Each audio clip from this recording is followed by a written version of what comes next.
Ang Diyos ang mag-iingat sa atin mga awit, 71. Isa siyang naghahangad ng pagkupkop ng kataas-taasan, at sa pagkalinga ng makapangyarihan.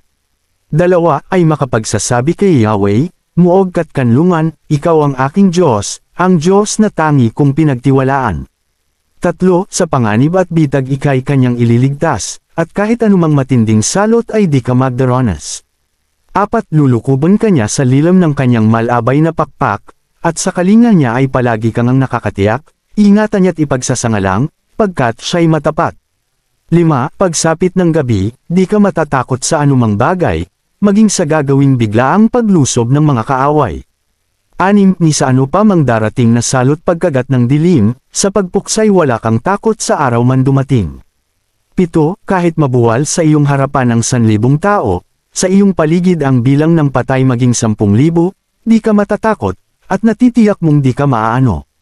8 Ika'y magmamasid at sa panunood, mapapatunayan, iyong makikita, taong mas asamay pinaparusahan. 9 Sapagkat si Yahweh ang iyong ginawang tagapagsanggalang, at ang pinili mong mag-iingat sa iyo'y kataas-taasan. 10 Di mo aabuting ika'y mapahamak di mararanasan kahit anong uri ng paghihirap sa iyong tahanan. 11 Sa kanyang mga anghel, ika'y itatagubilan, saan mang dako maparoon. Tiyak kang iingatan. 12 Sa kanilang mga kamay, ika'y aalalayan, nang sa mga bato, paamoy hindi masasaktan. 13 Iyong tatapakan kahit mga ahas o liyong mababagsik, di ka maaano sa mga serpiente at liyong mababangis. 14 Ang sabi ng Diyos, ililigtas ko ang mga tapat sa akin, at iingatan ko ang sinumang taong ako'y kikilanlin.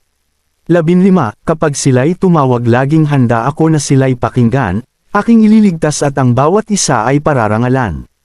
16 Sila'y bibigyan ko't gagantimpalaan ng mahabang buhay, at nakakatiyak, tatamuhin nila aking kaligtasan. Amen.